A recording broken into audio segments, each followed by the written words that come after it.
Hi, everybody. I'm Maurice Merrick, and this is another Hot Lap from the Horsepower Heritage Podcast. Don't forget to follow the show on your favorite podcast app and share it with your friends. So you've seen those old science fiction magazines, or maybe a copy of Popular Mechanics from the 50s with a jet-powered car on the cover, right? Well, one company actually came close to making jet cars an everyday reality. I'll tell you about it coming up after this. This Hot Lap is brought to you by Model Citizen Diecast.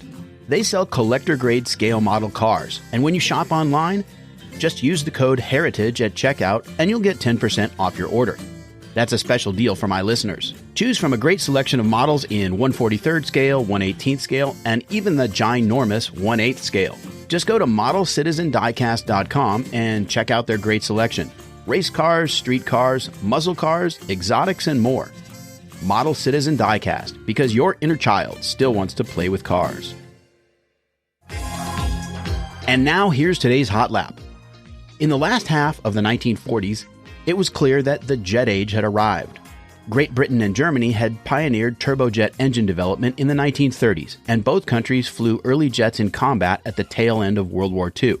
The United States was just a little bit behind the curve, but they quickly caught up. The advantage of jet power over piston engines in aircraft was astounding, with unbeatable acceleration, speed, and high-altitude performance. Jet engines also have far fewer moving parts. They're smooth and reliable. By the early 1950s, jet airliners entered commercial service. So it's no surprise that someone would attempt to apply jet engine technology to the automobile.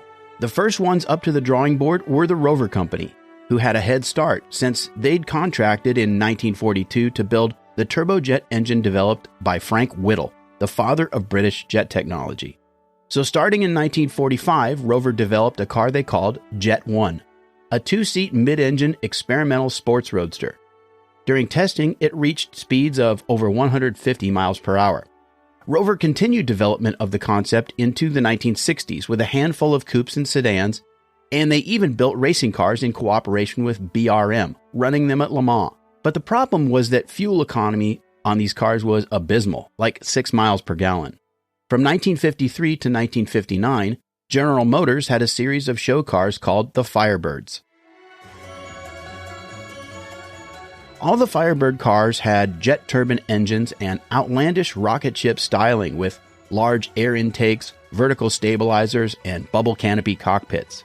They were more or less technology demonstrators, and they showed what GM was capable of doing. They also had novelty value, and they sold plenty of tickets for GM's traveling Motorama shows, but that's about as far as it went. However, General Motors and Ford both saw a place for jet turbines in commercial trucking, and they each developed experimental tractor-trailer rigs during the early 60s. Fiat also had a car in the early 50s called the Turbina, but they weren't able to overcome the problems of heat and fuel consumption. And that brings us to the company that took the gas turbine automobile concept closer to everyday reality than any other, Chrysler Corporation. Their turbine program was spearheaded by an engineer named George Hubner. During the war, he'd been in charge of the team that developed a 2,500 horsepower V16 aircraft engine, which, by the way, was the first Chrysler engine to have hemispherical combustion chambers. And Hubner was later in charge of designing Chrysler's highly successful Hemi V8s.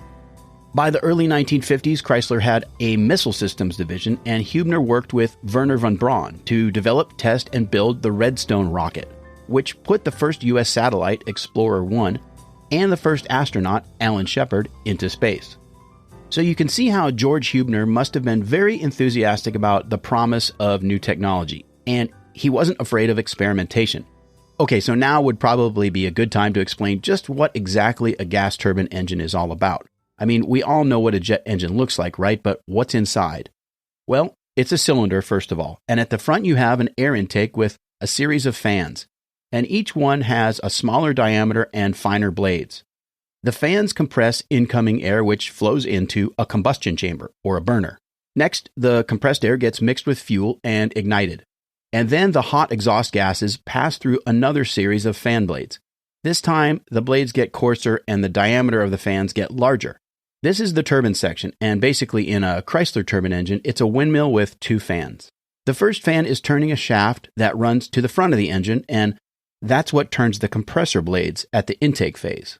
Of course, instead of using jet thrust at the exhaust nozzle to move the car, power is transmitted from the second fan through another shaft and then into a reduction gear, which couples with the transmission, and finally, power gets to the wheels. So propulsion is ultimately mechanical.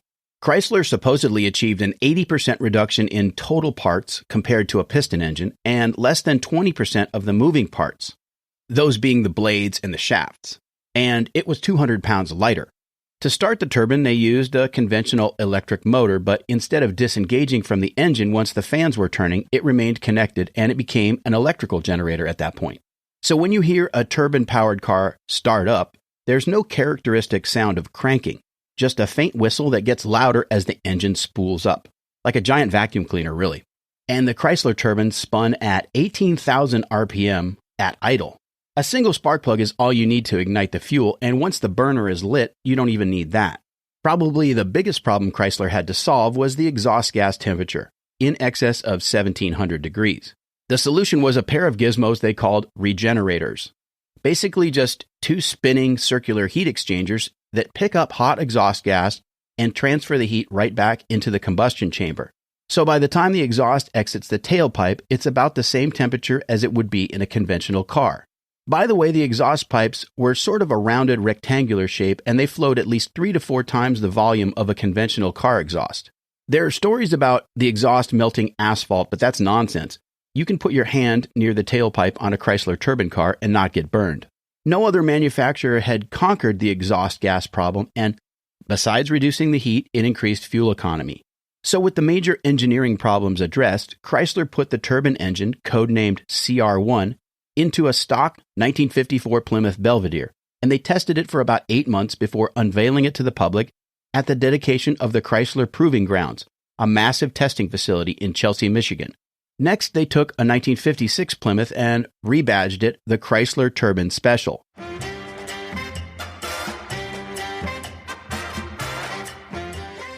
On March 30th, 1956, the car left the Chrysler building in New York on a cross-country road trip. 4 days later, at 8:55 in the morning, it pulled up to City Hall in Los Angeles. Along the way, the car was subjected to all sorts of real-world driving, from stop-and-go traffic to dirt roads to the long ribbon of Route 66. At this point, the U.S. interstate system was in early stages of construction.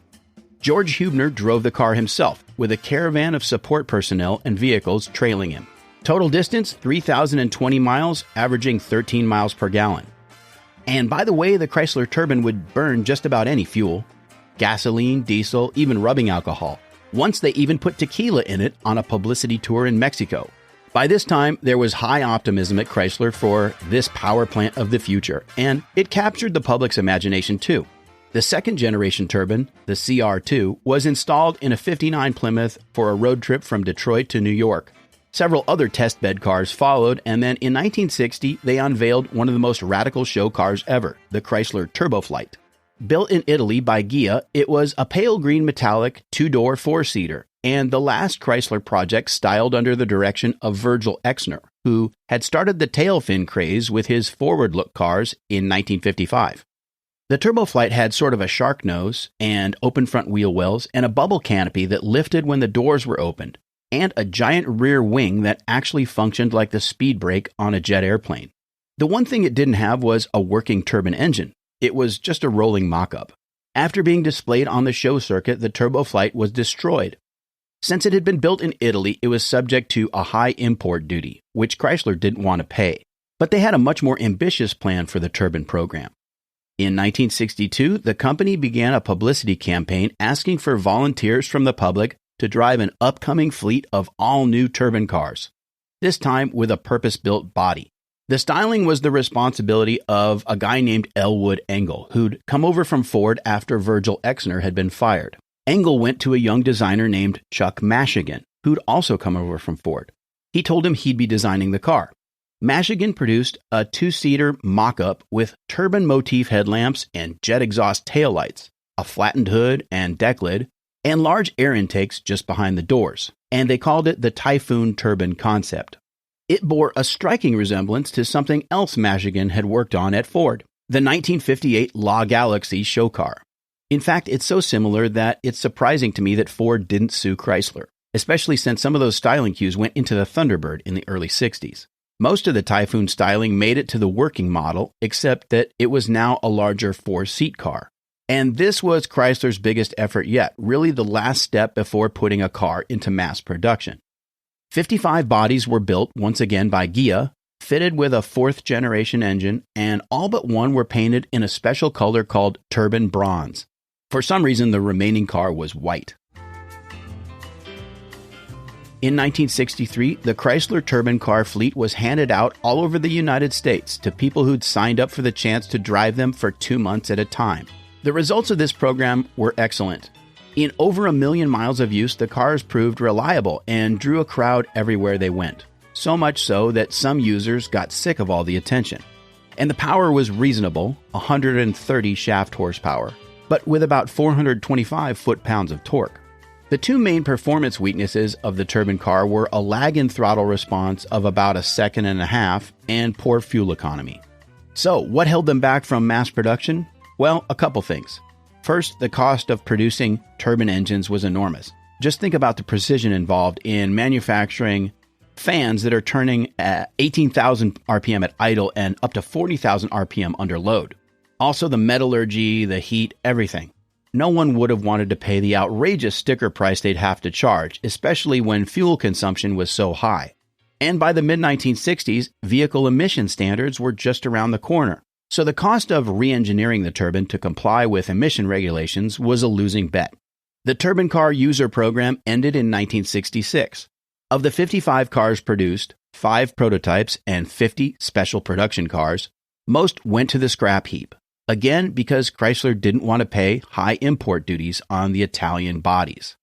9 cars were retained. Today, 5 of them are still running.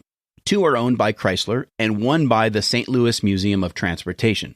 The last 2 are in private hands. One is owned by Jay Leno, and the other was recently put up for sale and purchased by Stahl's Automotive Collection in Michigan. The other 4 are in museum collections, but they don't run.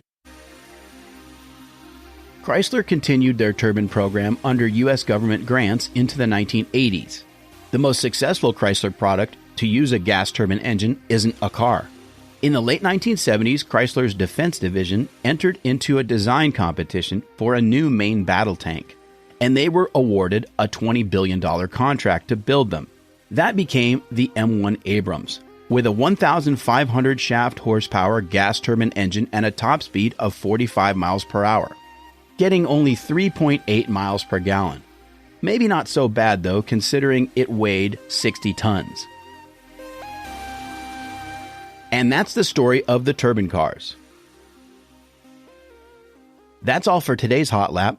If you like what you've heard, don't forget to follow the podcast, tell your friends about it, and leave me a 5-star review. Horsepower Heritage will be back next week. So until then, I'm Maurice Merrick. Thanks for listening.